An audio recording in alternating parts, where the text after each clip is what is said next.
বিসমিল্লাহির রহমানির রহিম। প্রিয় শিক্ষার্থী এবং আপনারা যারা দেখছেন ও শুনছেন,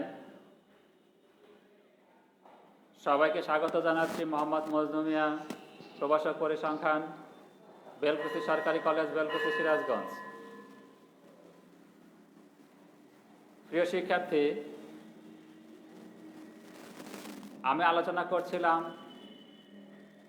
সম্ভাবনা উচ্চ মাধ্যমিক পরিসংখ্যান দ্বিতীয় পত্রের প্রথম অধ্যায় সম্ভাবনা নিয়ে আলোচনা করছিলাম।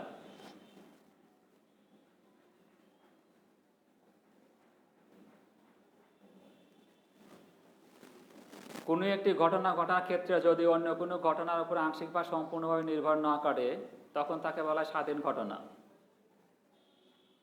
কোনো একটি ঘটনা ঘটার ক্ষেত্রে যদি অন্য কোনো ঘটনার উপর আংশিক বা সম্পূর্ণভাবে নির্ভর না করে, তখন তাকে বলা হয় স্বাধীন ঘটনা। একটা ছক্কা বা একটা মুদ্রা একবার নিক্ষেপ করা হলো, উপরে পিঠে মাথা আসলে দ্বিতীয় নিক্ষেপে মাথা অথবা লেজ আসার উপরে প্রথম নিক্ষেপে মাথা আসা নির্ভর করে না। এক্ষেত্রে প্রথম নিক্ষেপে মাথা আসা দ্বিতীয় নিক্ষেপে মাথা অথবা লেজ আসা থেকে স্বাধীন। অর্থাৎ প্রথম ঘটনাটি দ্বিতীয় ঘটনা থেকে স্বাধীন। তাহলে শোনো, যে কোনো একটি ঘটনা ঘটার ক্ষেত্রে যদি অন্য কোনো ঘটনার উপর আংশিক বা সম্পূর্ণভাবে নির্ভর না করে, তখন তাকে বলা হয় স্বাধীন ঘটনা। একটা মুদ্রা একবার নিক্ষেপ করা হলো, উপরে পেটে মাথা আসছে, ওই মুদ্রায় আবার নিক্ষেপ করা হলো, উপরে পেটে মাথা অথবা লেজ আসতে পারে। দ্বিতীয় নিক্ষেপে মাথা অথবা লেজ আসার উপরে প্রথম নিক্ষেপে মাথা আসা নির্ভর করে না। এক্ষেত্রে ঘটনা দুটো কি হবে? পরস্পর স্বাধীন হবে। আর কোনো একটি ঘটনা ঘটার ক্ষেত্রে যদি অন্য কোনো ঘটনা ঘটার ইতিপূর্বে ঘটা অথবা না ঘটার উপর নির্ভর করে, তখন প্রথম ঘটনাকে দ্বিতীয় ঘটনার সাপেক্ষে অধীন ঘটনা বলে। অর্থাৎ প্রথম ঘটনাটা কি হবে? অধীন ঘটনা হবে। কোনো একটি ঘটনা ঘটার ক্ষেত্রে যদি অন্য কোনো ঘটনা ইতিপূর্বে ঘটছে অথবা ঘটে নাই তার উপর নির্ভর করে, তখন প্রথম ঘটনাটিকে বলা হবে অধীন ঘটনা। কার অধীন ঘটনা? দ্বিতীয় ঘটনার উপরে অধীন ঘটনা। দ্বিতীয় ঘটনার অধীন ঘটনা। উদাহরণ হিসেবে আমরা কি বলতে পারি? 1 2 3 4 5 6 7 8 9 10 10টা কাগজে লেখা আছে। কাগজগুলো ভাঁজ করে সুন্দর করে মিশাবো। মিশানোর পরে ওখান থেকে একটা কাগজ আমরা উঠাবো। উঠানোর পর দেখলাম কাগজে 10 লেখা আছে। কি লেখা আছে? 10 লেখা আছে। এখন ওই কাগজটা ফেরত না দিয়ে যদি আমি আবার একটা কাগজ উঠাই, তাহলে কিন্তু 10 আসবে না। আর যদি ফেরত দিয়ে উঠাই, তাহলে কি হতে পারে? 10 লেখা কাগজটি আবার আসতে পারে। সেক্ষেত্রে দ্বিতীয় ঘটনাটি প্রথম ঘটনার উপর নির্ভরশীল হবে বা অধীন হবে।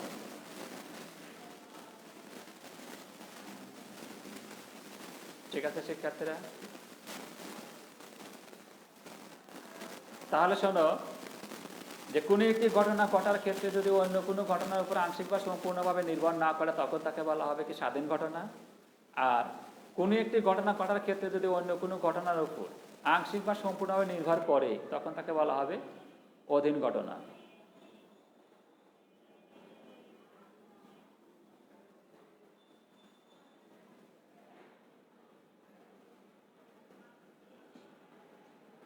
নিশ্চিত ঘটনা, যে ঘটনা অবশ্যই ঘটবে তাকে বলা হবে কি? নিশ্চিত ঘটনা। নিশ্চিত অবশ্যই ঘটবে যে ঘটনা। তাহলে উদাহরণ হিসেবে আমরা কি নিতে পারি? একটা ছক্কা নিক্ষেপ পরীক্ষায় 1 অথবা 2 অথবা 3 অথবা 4 অথবা 5 অথবা 6 এর যে কোনো একটা চাওয়া। ছক্কা নিক্ষেপ করলে হয় 1, না হয় 2, না হয় 3, না হয় 4, না হয় 5, না হয় 6, যে কোনো একটা সংখ্যা অবশ্যই আসবে। এক্ষেত্রে ছক্কা নিক্ষেপ করে 1 2 3 4 5 6 যেখানে একটা চাওয়া কি হবে, নিশ্চিত ঘটনা হবে। যেটা ঘটবেই, এটা জীবের মৃত্যু, যেটা হবেই। তাহলে যে ঘটনা অবশ্যই ঘটবে তাকে বলা হবে কি, নিশ্চিত ঘটনা। অনিশ্চিত ঘটনা তাহলে কি হবে, যে ঘটনা ঘটবে কিন্তু প্রতিবারে নয়, মাঝে মধ্যে ঘটবে, তাকে বলা হবে অনিশ্চিত ঘটনা। কোন নিশ্চয়তা নাই, হতে পারে নাও পারে, ঘটতে পারে নাও পারে। যে ঘটনা ঘটবে কিন্তু প্রতিবারে নয়, মাঝে মধ্যে ঘটবে, তাকে বলা হবে অনিশ্চিত ঘটনা। যেমন ছক্কা নিক্ষেপ পরীক্ষায় 6 চাওয়া বা 6 আসা, এই যে 6 আসা, এটা কিন্তু প্রতিবারে আসে না, মাঝে মাঝে ঘটে। আর একেবারেই ঘটে না এরকমও না। একেবারে না ঘটলে তাহলে কিন্তু আমাদের লুডো খেলা হবে না। কেন হবে না, যেহেতু আমরা 6 উঠলে বা 6 আসলে তখনই আমরা গুটি বের করতে পারি। 6 আসা, ছক্কা নিক্ষেপ পরীক্ষায় 6 আসা একটি কি হবে, অনিশ্চিত ঘটনা। এবার অসম্ভব ঘটনা। অসম্ভব ঘটনা তাহলে কি হবে, যে ঘটনা কখনোই ঘটবে না, যে ঘটনা কখনোই ঘটবে না তাকে বলা হবে অসম্ভব ঘটনা। ছক্কা নিক্ষেপ পরীক্ষায় 0 চাওয়া, ছক্কা নিক্ষেপ পরীক্ষায় 7 চাওয়া, মুদ্রা নিক্ষেপ পরীক্ষায় 1 চাওয়া। কেন এগুলো ঘটবে না, মুদ্রায় মাথা এবং লেজ 1 আর 2 3 4 5 6 কোনোটাই নেই। ছক্কায় 1 2 3 4 5 6, তাহলে ছক্কা নিক্ষেপ করে 7 চাওয়াটা সেটা ঘটবে না কখনোই। এগুলো হবে কি, অসম্ভব ঘটনা। তাহলে দেখো, নিশ্চিত ঘটনা, অনিশ্চিত ঘটনা এবং অসম্ভব ঘটনা।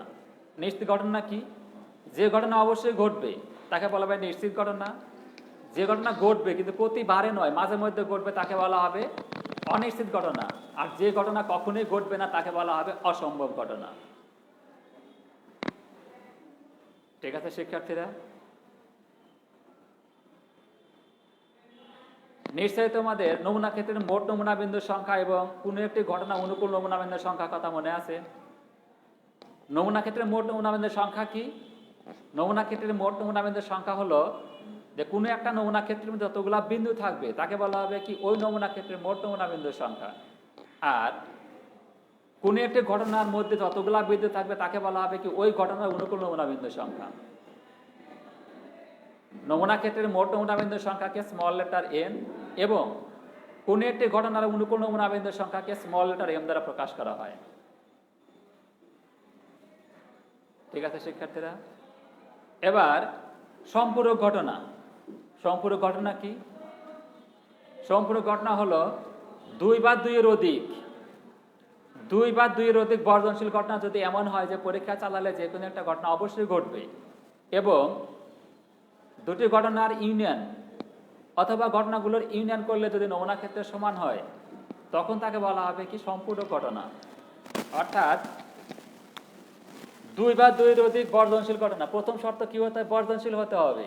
আর দ্বিতীয় শর্ত হলো পরীক্ষা চালালে যে কোনো একটা ঘটনা অবশ্যই ঘটতে হবে। আর তৃতীয় শর্ত হলো সবগুলো ঘটনা ইউনিয়ন করলে যদি নমুনা ক্ষেত্রের সমান হয় তখন তাকে বলা হবে সম্পূরক ঘটনা। এ ও বি, এ ও বি দুটি ঘটনা, এই দুটো ঘটনা প্রথম শর্ত কি হতে হবে, বর্জনশীল হতে হবে।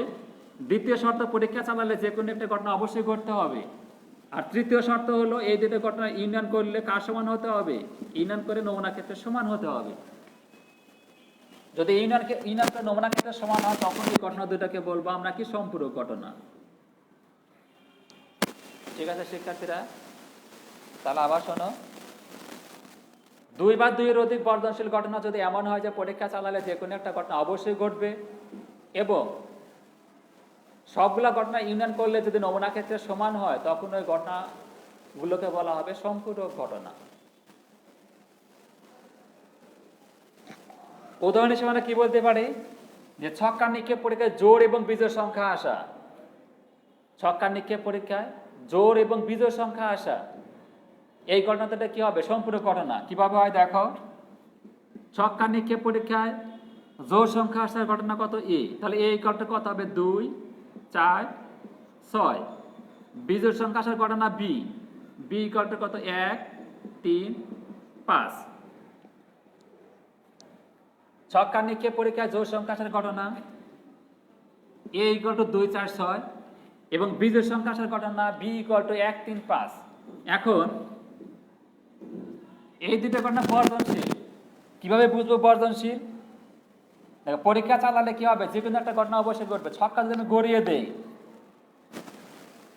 6 যদি আসে তাহলে কি হবে না, 6 আসলে বলবো a ঘটছে b ঘটে নাই, b ঘটতে পারবে না, 1 3 5 এর কোনো একটা আসবে না। অনুরূপভাবে 5 যদি আসে তাহলে কি বলবো, b ঘটছে a ঘটে নাই, তাহলে কি বর্জনশীল। আর পরীক্ষা চালালে 1 2 3 4 5 6 এর যে কোনো একটা আসবে। যদি 2 আসে তাহলে কি বলবো, a ঘটছে, 3 আসলে বলবো b ঘটছে। তাহলে পরীক্ষা চালালে যে কোনো একটা ঘটনা অবশ্যই ঘটবে। এখন দেখো একটা ছক্কা নিক্ষেপ পরীক্ষা নমুনা ক্ষেত্র a = কি, ছক্কা নিক্ষেপ পরীক্ষা নমুনা ক্ষেত্র একবার নিক্ষেপ 1 2 3 4 5 6। একটা ছক্কায় একবার নিক্ষেপ পরীক্ষা নমুনা ক্ষেত্র a = 1 2 3 4 5 6। এখন a আর b যদি ইউনিয়ন করা হয়, ইউনিয়ন মানে কি, সংযোগ, কমন আনকমন সবগুলো বিন্দু একবার করে নিতে হবে। তাহলে দেখো a union b, a union b = কি, যে a union b = common uncommon সবগুলো একবার করে নেব, 1 2 3 4 5 6 = স্যাম্পল স্পেস।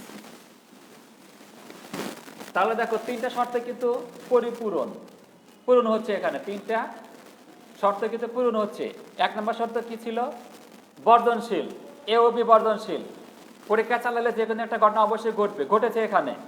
আর ঘটনাগুলোর ইউনিয়ন করলে নমুনা ক্ষেত্রে সমান হলে তখন ওই ঘটনাগুলোকে বলবো আমরা সম্পূরক ঘটনা। তাহলে এই ক্ষেত্রে দেখো আমরা a এবং b কে কি বলতে পারি, সম্পূরক ঘটনা বলতে পারি।